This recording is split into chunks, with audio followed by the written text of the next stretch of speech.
My friends, let us come together for a moment of quiet recognition, not to add anything to ourselves, not to search for new doctrines or more spiritual techniques, but simply to rest in an awareness that has been present since before we formed the first thought about God. For centuries, humanity has sought the Christ in temples, in scriptures, in rituals, in systems of belief.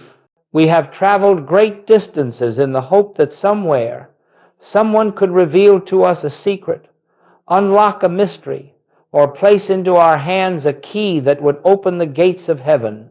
And yet, in all this long journeying, very few have paused to consider that the treasure they sought was never hidden, never distant, never withheld.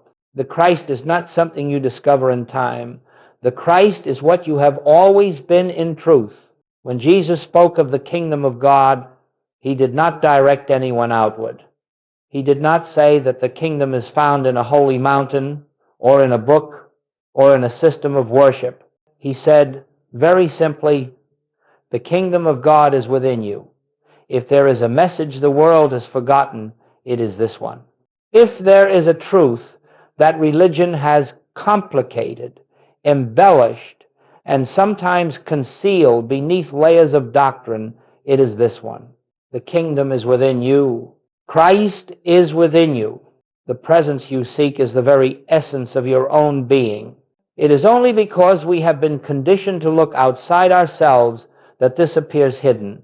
We have been taught to wait for God, to plead with God, to earn the favor of God, and in this long habit of looking outward, we have missed the central truth that the divine life is already embodied as our life, that the divine consciousness is already the substance of our consciousness. I do not ask you to accept this as a belief. Belief does not open the kingdom. I ask only that you become still enough to sense the truth that is even now whispering within you, not a distant God speaking from the heavens, but the gentle movement of the Christ in your very awareness, saying, I am here. I am your life. I am your identity. This realization does not belong to any religion. It is not Christian, nor Jewish, nor Hindu, nor Buddhist.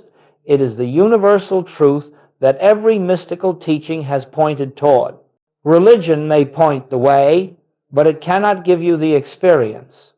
Scriptures may describe the nature of God, but they cannot reveal God to you. Teachers may speak of the Christ, but they cannot place the Christ within you. For the Christ was never missing. It requires no insertion, only recognition.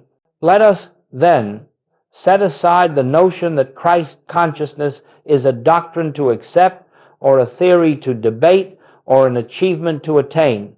It is none of these. It is the simple awareness of the divine presence that has always been your life. When you release the search in the outer world, when you stop trying to improve the human self by human means, when you surrender the belief that God is somewhere else waiting to be reached, in that moment of quiet surrender, something begins to stir. A peace you did not create, a stillness you did not initiate, a presence you did not summon. This is the Christ revealing itself. This is the inner kingdom becoming known.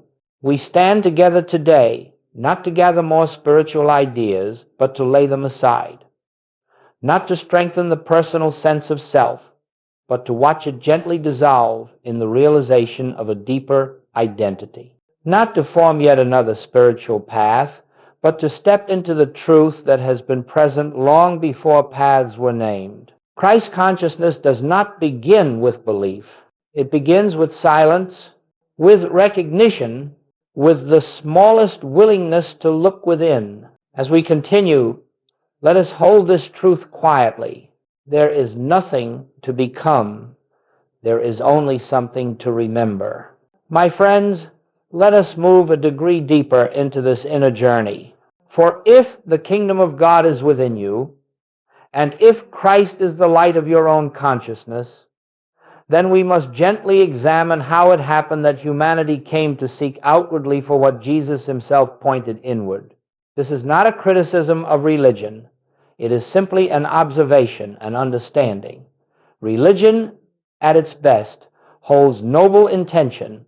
It offers structure, community, devotion, and a reverent posture toward the sacred.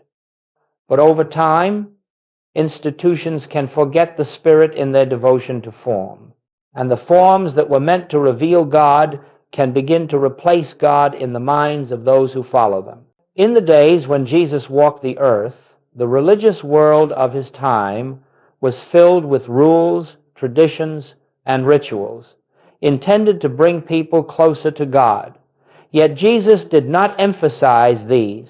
He did not instruct his disciples to perfect rituals or memorize doctrines. His message was startling in its simplicity. Follow me. What did he mean by that? He did not mean imitate my human footsteps.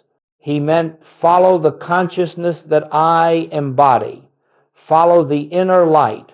Follow the presence that expresses through me, and it will express through you. He spoke not of religion, but of realization. Yet after his departure, something began to shift. Instead of recognizing that the Christ he revealed was the universal presence within all, many began to worship the person and forget the principle. They began to revere the messenger and lose sight of the message. And once again, God became distant, separate, something to be reached, something to be obtained. This, my friends, is the great misunderstanding. When Jesus spoke of the Father, he was not speaking of a deity far removed from the world, sitting upon a throne of judgment. He spoke of an indwelling presence, an infinite intelligence that lived as his very being. The Father within me, he doeth the works. How could religion hear this and yet continue to teach a God outside the individual? And yet, through centuries of repetition, the outer God became the dominant image. Jesus spoke of spirit, but religion offered us form. Jesus spoke of inner realization, but religion offered us belief. Jesus spoke of oneness, but religion often taught separation. And because humanity did not understand the simplicity of his teaching, we began to strive. We began to feel unworthy.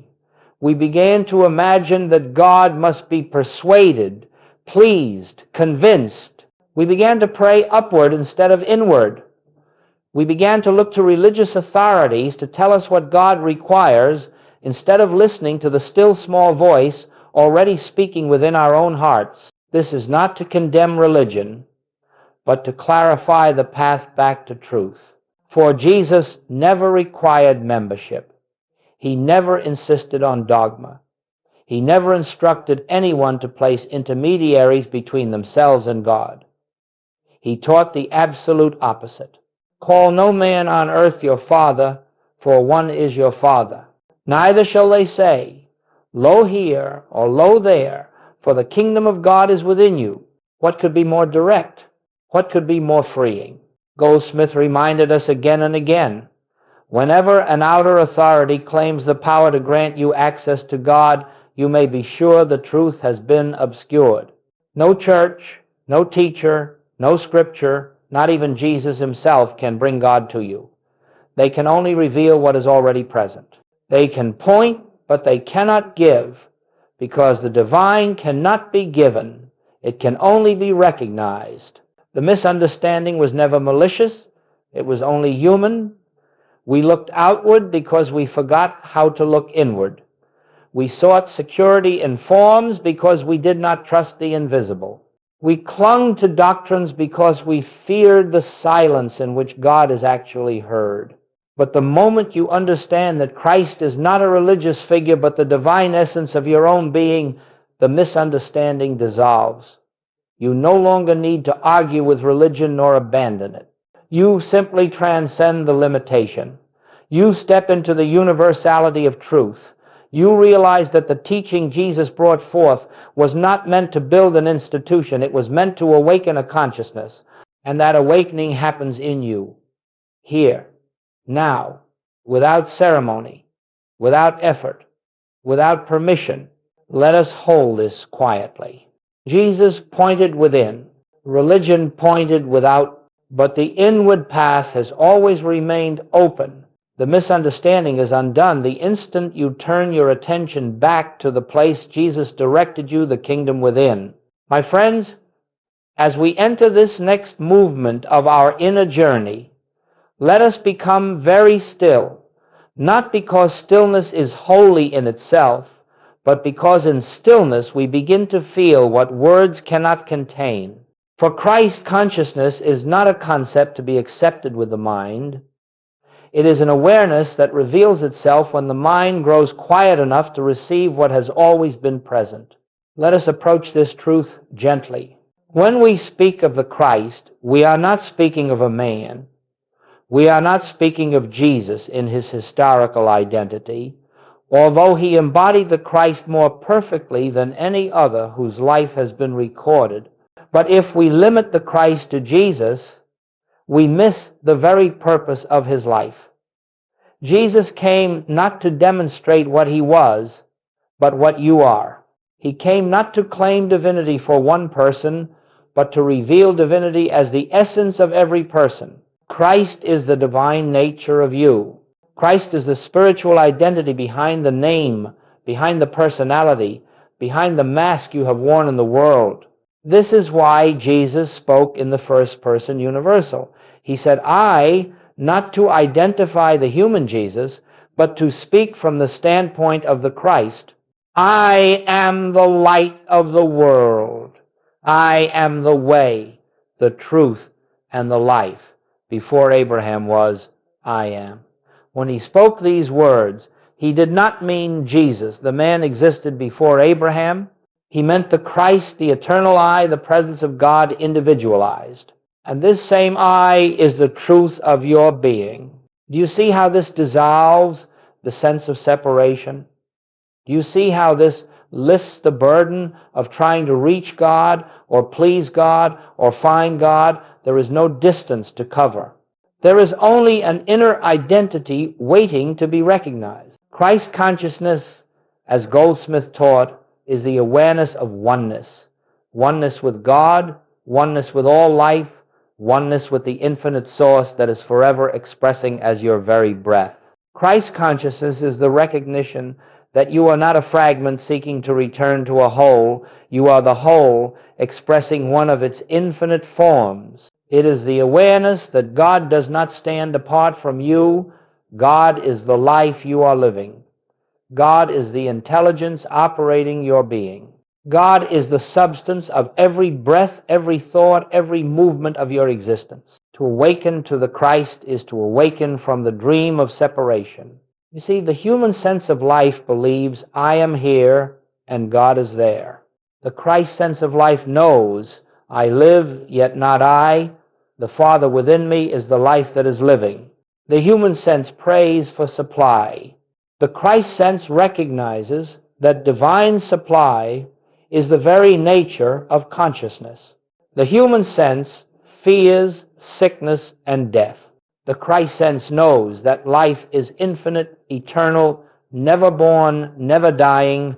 Christ consciousness is not something you attain through discipline or religious achievement. It is the natural state of your being, obscured only by false belief. It is like the sun hidden by clouds. The sun does not have to be summoned. The clouds only need to part. And how do they part? Not by effort, not by struggle, but by recognition. Recognition is the opening. Recognition is the doorway. Recognition is the moment you stop identifying with the limited human self and begin to rest in the truth of your spiritual self. This is why Goldsmith said that the Christ does not come to you, it appears through you. It unfolds as the dawning awareness that the presence you have sought in books, in teachings, in rituals, in teachers, has been the essence of your own consciousness all along. Christ is not something added. Christ is something revealed. Christ is not a divine supplement to your humanity. Christ is the truth behind your humanity. And so, when you turn within, when you become still, when you rest in quiet acknowledgement, something subtle begins to occur. You begin to sense that your thoughts are not the source of your life. You begin to feel a presence behind you, within you, as you begin to realize that what you call I is not the limited being you have assumed yourself to be, but the living expression of the infinite. This is Christ consciousness, a state where the world loses its power to frighten you, a state where appearances lose their authority, a state where supply, harmony, healing, and peace are not sought but recognized as already established in the divine selfhood. This recognition does not come with thunder or emotion. It comes quietly, like the unfolding of dawn. The light does not rush in. It reveals itself gently. But when it does, not believe, but know that God is the very life of your life. This knowing is Christ consciousness. This is the truth. Jesus lived. This is the truth. Goldsmith dedicated his life to revealing. And this, my friends, is the truth of you.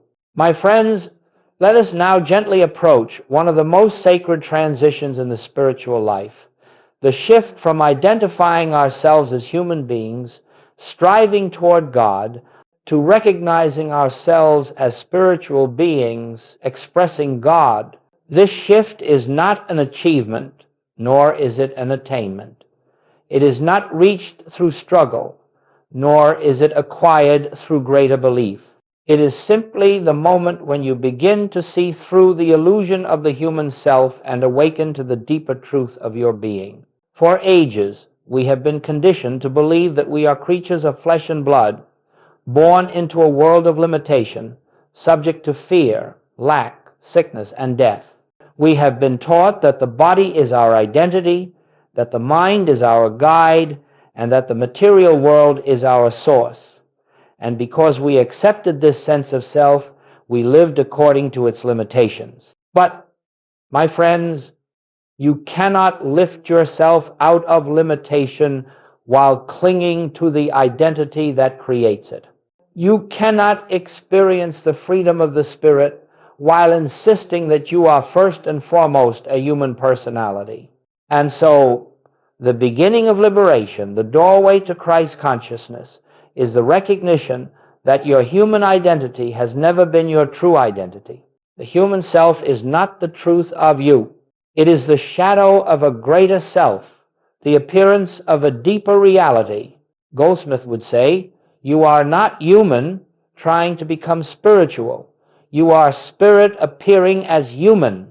There is a profound difference in this understanding. When you believe you are human striving upward toward God, you will always feel unworthy, incomplete, and separate. You will pray to God as if God is elsewhere. You will try to fix your challenges as though life is happening to you rather than through you. But the moment you glimpse that your true identity is spiritual, that the life you call I is God, expressing as individual being, everything changes. You no longer pray for God to come to you. You recognize that God has been your very essence since the beginning. You no longer fight appearances. You see them as passing shadows, powerless to touch the reality of your being. You no longer measure yourself by success, failure, age, or circumstance. Your worth is derived from the divine nature itself. This is the shift. It is not dramatic. It is not accompanied by emotional fireworks. It is subtle, gentle, like waking from a dream. You look at the world, and suddenly you sense that it is not operating by material laws alone. You look at your body, and you begin to realize it is not the source of your life, but the instrument through which life is expressing.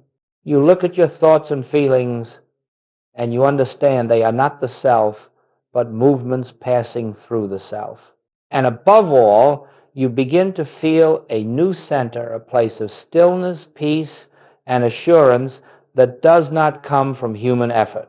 A presence that you cannot define, yet you know as intimately as your own existence. This presence is the Christ of you. This center is the true identity.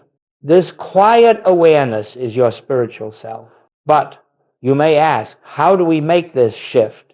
How do we move from the human sense of life to the spiritual sense? The answer is not complicated. In fact, it is your striving that obscures the way. You shift into spiritual identity the moment you stop trying to be spiritual. The moment you rest, the moment you acknowledge, the moment you recognize that what you have been seeking is already the core of your being. It is not your task to perfect the human self. The human self cannot be perfected. The human self is the dream, and no dream can be made real. Your task is only to recognize what has always been true, that behind the dream stands the reality of your spiritual self, untouched, unaltered, eternal. This is why Goldsmith insisted that we release the attempt to improve our humanity.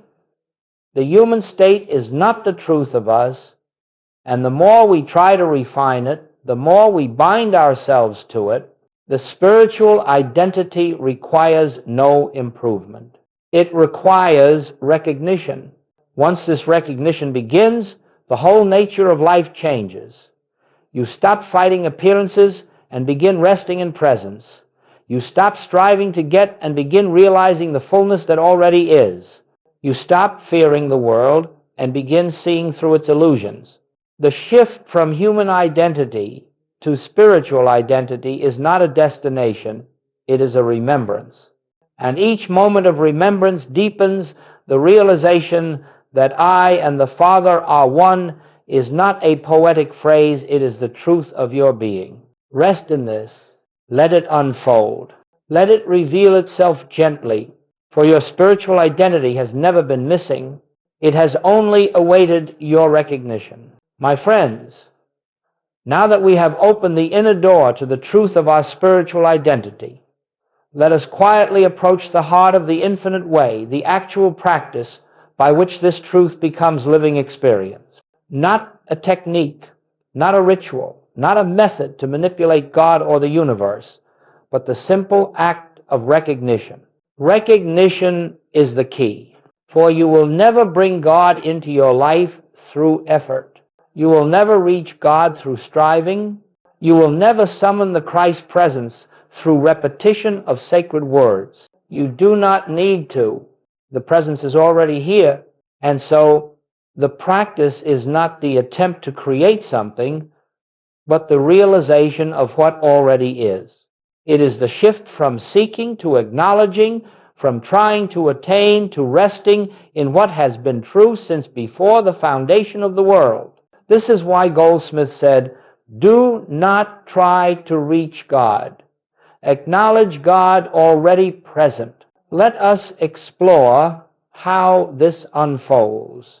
Begin by becoming still, not forcing stillness, not battling thoughts, simply pausing long enough to notice the quiet undercurrent beneath all movement. In this soft stillness, withdraw your concern from the outer world for a moment. Do not try to solve. Do not try to fix. Do not try to change. The world of appearances will continue its movements, but you do not need to follow it right now.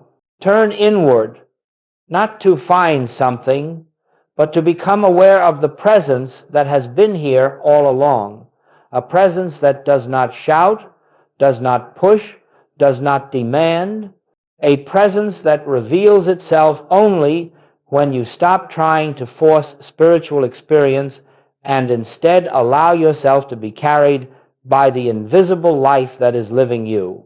In this silence, just a moment of it, let the simple truth arise within your consciousness. I and the Father are one. Do not try to believe it. Do not try to repeat it with conviction. Do not try to make it true. It is true without your effort. Your role is only to recognize in the smallest, gentlest way that there is a presence within you that is not dependent on the body, not shaped by thoughts, not altered by circumstances. This presence is your life. This presence is the Christ of you.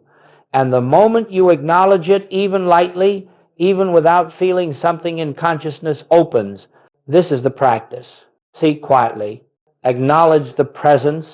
Rest in the awareness that God is here where you are as the life you are living. Do not attempt to make the mind empty. The mind does what the mind does. It produces thoughts, images, concerns.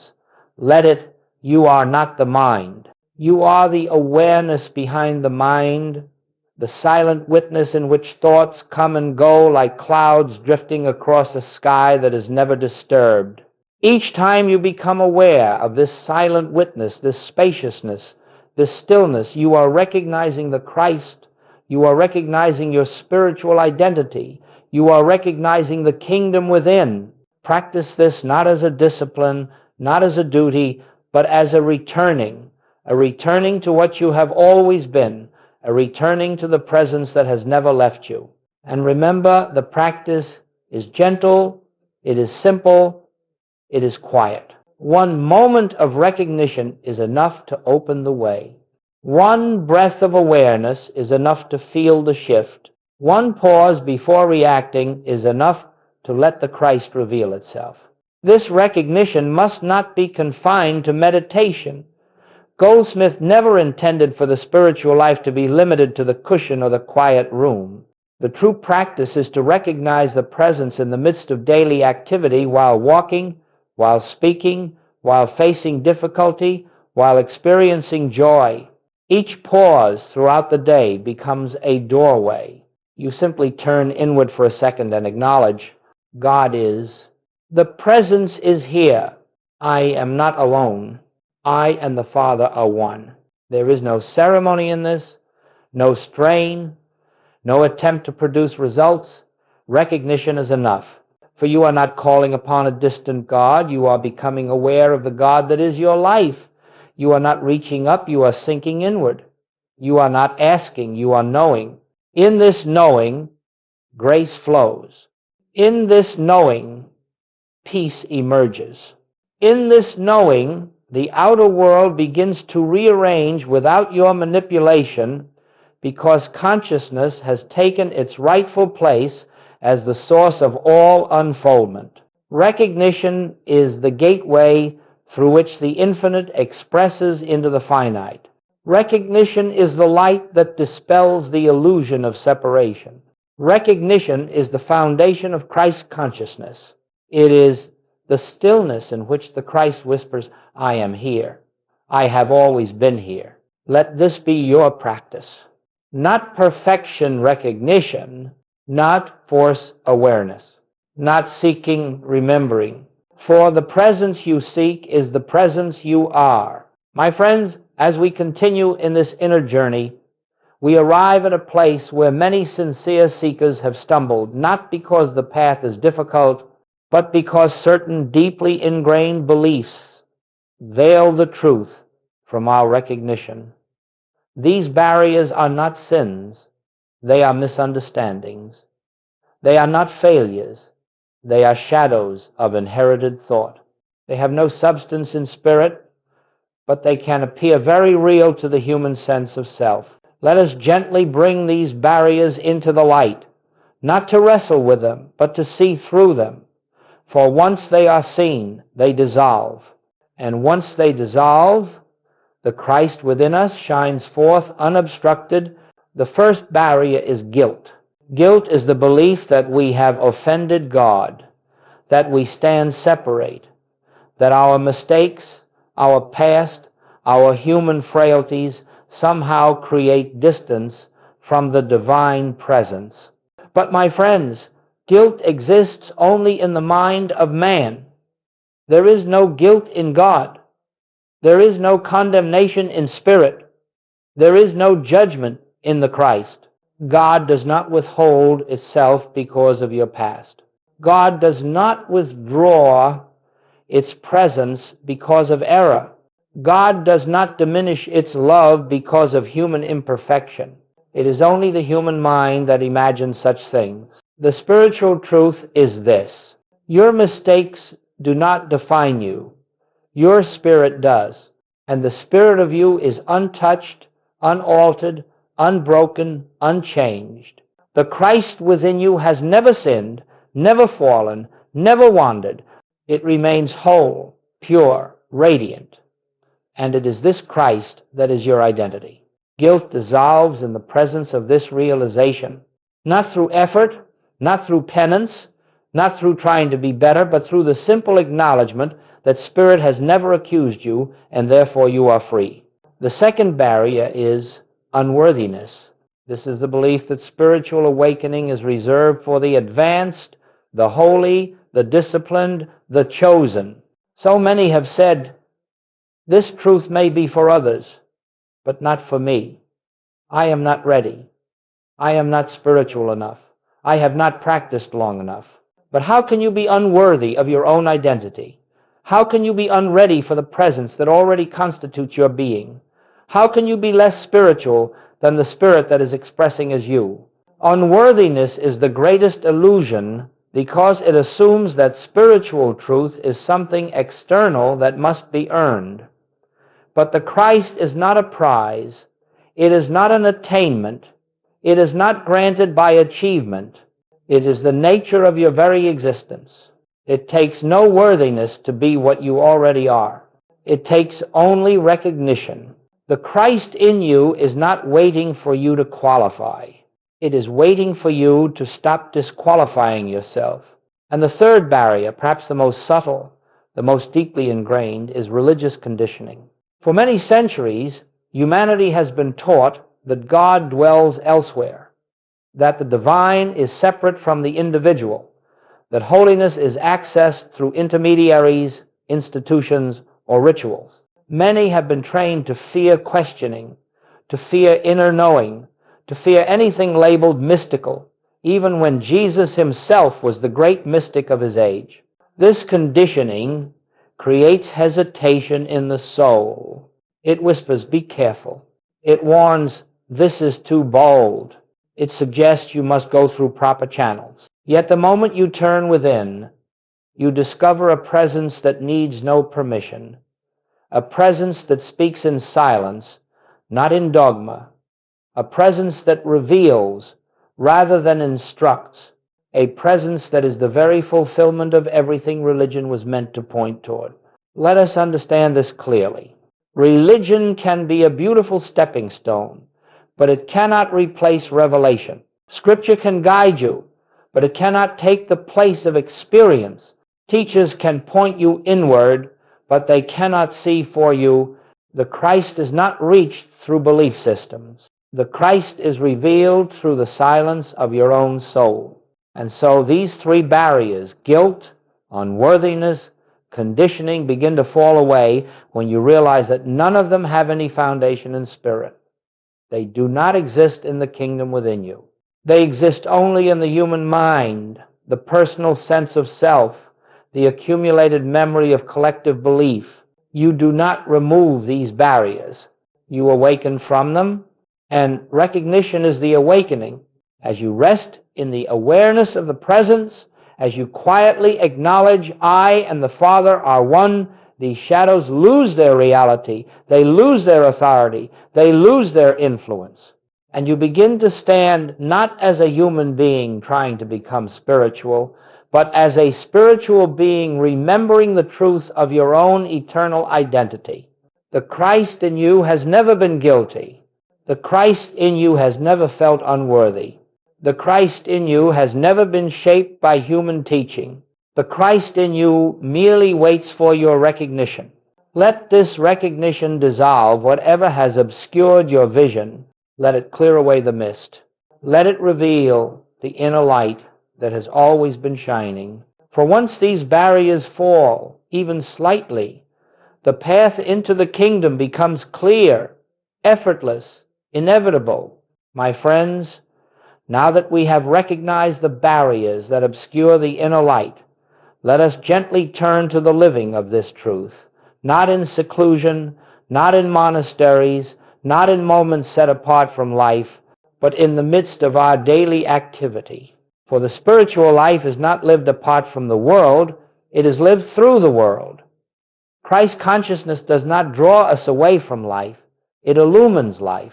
The presence we discover in meditation is not meant to be left in the silence. It is meant to be carried into every encounter, every circumstance, every breath of ordinary existence. Joel Goldsmith always insisted that truth must be practiced, not as effort, but as remembrance, not as discipline, but as awareness, not as something we add, but as something we allow. And so, let us explore how this inner awareness can become the living center of our daily life. The first practice is the pause before reaction. In the human sense of self, we meet life with immediate responses: fear, judgment, worry, planning, resistance. But when you have tasted the inner presence, even faintly, you begin to recognize that you do not need to be governed by these automatic impulses. When a challenge appears, a bill, a conflict, a symptom, a disappointment, do not react instantly. Do not rush into human planning or mental struggle. Simply pause, even for one breath, and turn inward. In that pause, quietly acknowledge the truth. God is here. The presence is the only power. I and the Father are one. This single moment opens the door for grace to act before the human mind interferes. You see, the world teaches us to meet appearances with effort, but Christ consciousness meets appearances with recognition, and in that recognition, the appearance begins to lose its power. It no longer dictates your state. You remain centered in the presence that goes before you and makes the way straight. The second practice is seeing the Christ in others. This may be the most transformative application of the entire teaching. When we look at others through the human sense, we see behavior, personality, flaws, history, and roles. And in seeing these, we unconsciously reinforce them in ourselves and in them. But Goldsmith taught a higher vision. See through the person to the Christ. See through the behavior to the divine identity. This does not mean condoning unkindness or ignoring actions.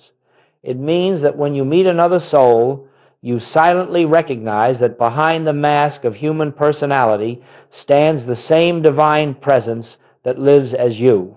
In moments of conflict, silently acknowledge, I behold the Christ of you. Your true identity is the same presence that lives in me, and something begins to shift. The energy changes, the reaction softens, and even if the other does not consciously realize it, your recognition awakens something within them. Grace meets grace. Light meets light. Consciousness responds to consciousness. The third practice is listening instead of forcing. In daily life, the human mind rushes to solve, to plan, to choose, to direct. But Christ consciousness listens. It waits. It allows guidance to rise from within rather than from fear or habit. When you face decisions, whether small or significant, become still and listen. You are not listening to an external voice. You are listening to the deep intelligence of the presence that knows your path better than your intellect ever could. In this listening, you discover that life becomes simpler. Choices become clear. You take the next step not out of anxiety, but out of inner assurance. And you begin to realize that you are not living your life alone. Life is living itself through you. The fourth practice is resting in the truth of supply. In human sense, supply is something to chase, to earn, to secure. But in Christ consciousness, supply is not external. It is a function of spiritual identity. It flows from the recognition that consciousness is the source of all good. When lack appears, do not fight it, do not fear it, pause, turn inward, and acknowledge. The infinite supply of spirit is the substance of my being. You are not asking for a supply. You are recognizing the source that has always sustained you. And as this recognition deepens, outer forms of supply adjust themselves without strain. The fifth practice is returning to presence throughout the day. This is not constant meditation. It is a subtle remembering, a gentle returning, a quiet acknowledgement that the divine presence is with you as you in every moment. Set no rigid schedule. Let the remembrance be spontaneous. Let it arise naturally. Each time a moment of stillness is felt, each time a breath brings you inward, simply acknowledge, the Christ is here. All is well. God is the life I am living. These brief recognitions, 5 seconds, 10 seconds, gradually become a continuous awareness. And this awareness becomes the atmosphere around you, the foundation beneath you, the peace within you. In this way, Christ consciousness becomes not a state visited occasionally, but a way of being, not an experience sought, but a presence recognized. Not a spiritual practice, but the very substance of your life. This is the practical application of truth. This is the infinite way lived moment by moment. This is how the kingdom within becomes the kingdom expressed. My friends, when you begin to live from the kingdom within, not occasionally, not as an idea, but as the silent foundation beneath every breath, something subtle yet profound begins to occur. The world you once feared loses its authority. The circumstances that once dictated your emotions no longer hold power. Life begins to unfold not from the outside in, but from the inside out. This change is not the result of effort. It is the fruit of recognition. It is the evidence of a shift in identity. It is the natural consequence of living from the presence rather than from the personal self. Let us explore the nature of this fruit. The first fruit is peace that does not depend on circumstances. In the human sense of self, peace comes and goes. It appears when things are favorable and vanishes the moment appearances turn dark. But when you begin to live from the kingdom within, you discover a peace that is not created by the world and therefore cannot be destroyed by the world. This peace is not emotional calm. It is spiritual assurance. It is the quiet certainty that all is well, even when the senses report otherwise. It is the recognition that behind every appearance stands a divine order, an invisible harmony, a presence that never leaves you. This peace becomes your atmosphere. It becomes your identity. It becomes the place from which you live. The second fruit is freedom from fear. Fear is born of separation. Fear arises when you believe you are alone, vulnerable, unprotected. But once you recognize that the presence lives as your very being, fear begins to dissolve. Not because you try to overcome it, but because you see through it. There is nothing to fear in a universe governed by one power. There is nothing to fear when you live from the source of all life. There is nothing to fear when the kingdom is within you. You move through the world with a new confidence, not human confidence, not willpower, but the quiet knowing that you are sustained by something greater than your personality, your plans, or your strength. The third fruit is a new relationship with supply. When you live from Christ consciousness, you no longer seek supply outside yourself. You understand that consciousness is the source of all form. Money, opportunities, people, solutions, these become channels, not causes. They are expressions, not origins. And because you no longer fear losing the channels, you no longer cling to them. Because you no longer look to them as your source, you no longer burden them with expectation, and because you no longer operate from lack, supply begins to flow with greater ease. You discover that you are never without what you truly need, because the source is never absent. You discover that the forms of supply may change, but the substance of supply is eternal. You discover that abundance is not something you achieve, it is something you recognize. The fourth fruit is healing, not always as the world defines it, but always as Spirit intends it. When you live from the kingdom within, the body begins to respond to a different rhythm. Stress diminishes. Tension releases. The natural intelligence of the body aligns with the harmony of the presence.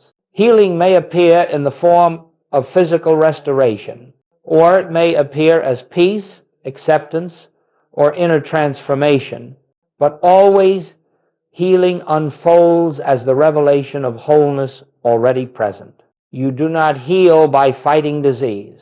You heal by recognizing the perfection of your spiritual identity. The body follows consciousness. The fifth fruit is transformation in relationships. Where once there were conflicts, you now find grace. Where once there were misunderstandings, you now find clarity. Where once there were demands, you now find compassion. Not because you have changed others, but because you have changed the place from which you see them. You now meet others from the Christ within you, and this recognition calls forth the Christ within them. You become a presence of peace in every room you enter. You become a light in situations that once triggered reaction. You become a witness to the divine identity hidden beneath the human appearance. The sixth fruit is a sense of inner guidance. You no longer force decisions. You no longer rush to choose. You no longer wrench solutions out of fear. Instead, you listen, and the guidance comes sometimes as a quiet intuition, sometimes as a shift in feeling, sometimes as the simple sense of the next right step.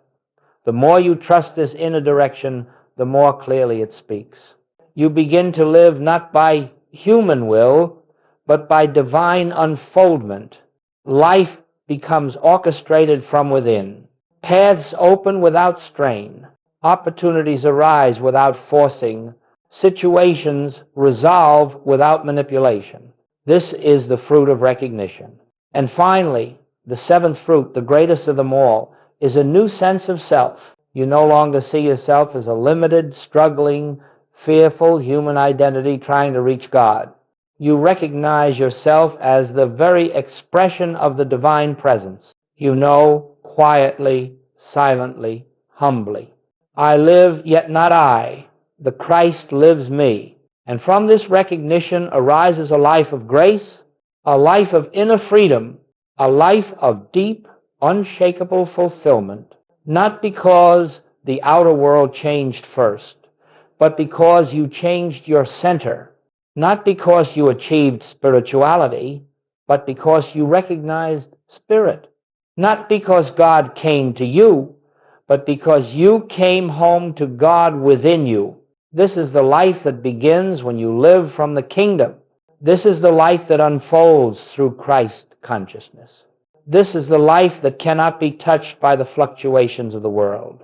My beloved friends, as we come quietly to the close of this time together, let us remember that nothing spoken here becomes real through memory alone. Truth becomes living only through recognition. Revelation becomes experience only through practice. Christ consciousness becomes life only through the gentle, daily turning within. There is no final attainment. There is no moment in which you can say, I have achieved. For the spiritual life is not a mountain to climb, it is an unfolding, a deepening, a continual homecoming to the presence already here. Each day, in small, unhurried moments, return to the inner kingdom, not as obligation, not as duty, but as remembrance. Take a breath and quietly acknowledge, God is here. The presence is my life. I and the Father are one. Let this acknowledgement become the invisible thread running through your day. Let it guide you as a silent companion. Let it dissolve fear before fear rises. Let it soften your reactions before you react. Let it lift your burdens before you carry them. There is no need to strive. There is no need to improve the human self. There is only the need to recognize what has always been true. The kingdom is within you. The Christ is your identity. The presence is your companion. If tomorrow brings challenges, do not meet them alone. Pause even for a single breath and turn inward. If you find yourself anxious, do not condemn yourself. Simply remember, you have forgotten the presence. Return. Let the remembrance be your healing. Let the recognition be your strength. If you find yourself reacting, remember, reaction is the human sense of self. Recognition is the spiritual sense. Pause, turn, acknowledge the truth, and watch as the Christ consciousness displaces the human impulse. In this way, the spiritual life becomes natural, not something you add to your day, something that permeates your day, not something you strive to maintain, something you quietly remember. You will discover that the more you return to the inner kingdom, the more the outer world aligns without your manipulation. The more you acknowledge the presence, the more harmony appears without effort.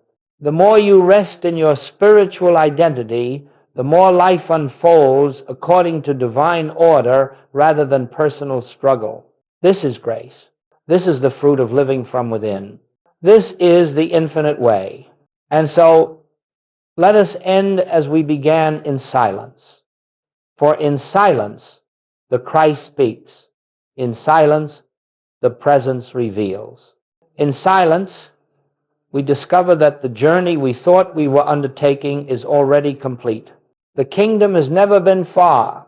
It is closer than breath, closer than thought, closer than the sense of I.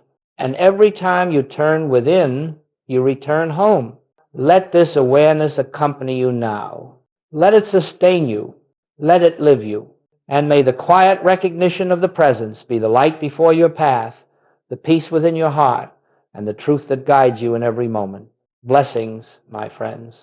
Rest in the kingdom, live from the kingdom. Recognize the kingdom, for it is here. It is now.